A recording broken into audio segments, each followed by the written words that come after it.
नमस्कार विद्यार्थी मित्रांनो, मोटिवेशन अँड गायडन्स या यूट्यूब चॅनेलवर आपणा सर्वांचं मनस्वी स्वागत. महा TET 2021 इयत्ता 5वी संपूर्ण पाठ्यपुस्तकातील IMP 40 प्रश्न आज आपण पाहणार आहोत. प्रश्न पहिला, इतिहास म्हणजे काय? इतिहास म्हणजे भूतकाळात घडलेल्या घटना समजून घेण्याच्या शास्त्राला इतिहास असे म्हणतात. प्रश्न क्रमांक 2, इतिहास कशाच्या आधारे लिहिला जात नाही, तर इतिहास कधी कल्पनेच्या आधारे लिहिला जात नाही. प्रश्न क्रमांक 3, इतिहासाची साधने कोणकोणती आहेत, तर इतिहासाची भौतिक साधने, लिखित साधने आणि मौखिक साधने आहेत. प्रश्न क्रमांक 4, 10 शतके म्हणजे किती वर्षे, तर 10 शतके म्हणजे 1000 वर्षे. प्रश्न क्रमांक 5, भारतात कोणकोणत्या कालगणना प्रचलित आहेत, तर भारतात शालिवाहन शक आणि विक्रम संवत या कालगणना प्रचलित आहेत. प्रश्न क्रमांक 6, आपण वापरतो ती दिनदर्शिका कशावर आधारित आहे, तर इसवी सणावर आधारित आहे. प्रश्न क्रमांक 7, इस्लाम धर्माचे संस्थापक कोण, तर मोहम्मद पैगंबर.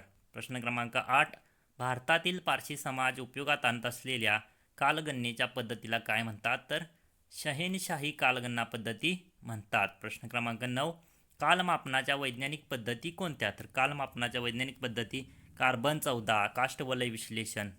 प्रश्न क्रमांक 10, पृथ्वीवर जलाशयांची निर्मिती होण्यासाठी किती वर्षे लागली, तर 80 कोटी वर्षे लागली. प्रश्न क्रमांक 11, भारताने अवकाशात मंगळयान केव्हा पाठवले, तर 24 सप्टेंबर 2014 रोजी पाठवले.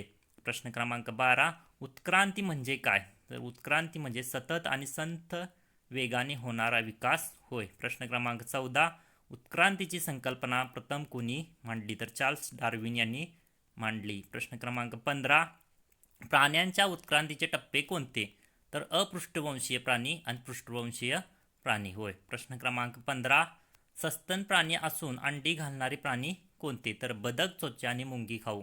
प्रश्न क्रमांक 16, मानवाशी साम्य असणाऱ्या वानराला काय म्हणतात, तर मानवाशी साम्य असणाऱ्या वानराला एप वानर असे म्हणतात. प्रश्न क्रमांक 17, मानवाची प्रजाती अस्तित्वात आली हे प्रथम कोणत्या खंडात घडले, तर आफ्रिका खंडात प्रथम घडले. प्रश्न क्रमांक 18, कुशल मानव अस्तित्वाचा पुरावा प्रथम कोणत्या खंडात सापडला, तर आफ्रिका खंडामध्ये सापडला. प्रश्न क्रमांक 19, कुशल मानवाच्या अस्तित्वाचा पुरावा आफ्रिका खंडातील कोणत्या 2 देशांच्या परिसरात सापडले, तर केनिया व टांझानिया. प्रश्न क्रमांक 20, कुशल मानवाला लुई लिकी या शास्त्रज्ञाने नाव काय दिले, तर त्यानं होमो हॅबिलिस हे नाव दिलं. इरेक्टस म्हणजे काय, तर इरेक्टस म्हणजे ताठ कण्याचा वानर होय. प्रश्न क्रमांक 22, होमो इरेक्टस मानवाचे अवशेष व हत्यारे कोणत्या खंडात सापडली आहेत, तर आशिया, आफ्रिका व युरोप खंडात सापडलेली आहेत. प्रश्न क्रमांक 23, शक्तिमान मानवाचे अवशेष प्रथम कोठे सापडले, तर त्याचे जर्मनीमध्ये निएडर्थल येथे सापडलेले आहेत. प्रश्न क्रमांक 24, निएडर्थर मानव कोणते भोजन करे, तर मांसाहारी भोजन करी. प्रश्न क्रमांक 25, शक्तिमान मानव केव्हा नष्ट झाला, तर सुमारे 3000 वर्षापूर्वी तो नष्ट झालेला आहे. प्रश्न क्रमांक 26, बुद्धिमान मानवाला काय म्हणतात, तर होमोसेपियन असे म्हणतात. प्रश्न क्रमांक 27, युरोपमध्ये बुद्धिमान मानवाला कोणत्या नावाने ओळखतात, तर क्रोमॅनॉन या नावाने ओळखतात. प्रश्न क्रमांक 28, बुद्धिमान मानवाचे अवशेष कोणत्या खंडात सापडले आहेत, तर बुद्धिमान मानवाचे अवशेष आशिया, आफ्रिका, युरोपमध्ये सापडले आहेत.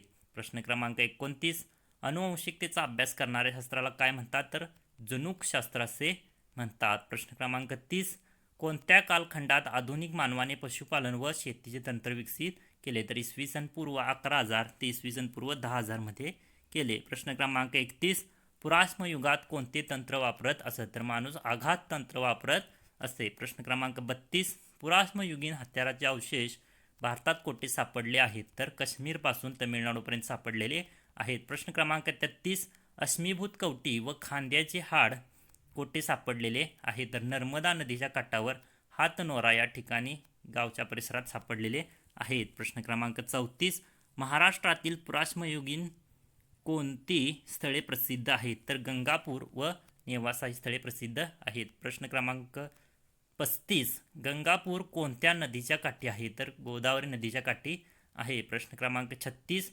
नेवासा शहर कोणत्या नदीच्या काठी आहे, तर प्रवरा नदीच्या काठी आहे. प्रश्न क्रमांक 37, मध्याश्म युगाचे वैशिष्ट्य कोणते, तर सूक्ष्मास्त्रे.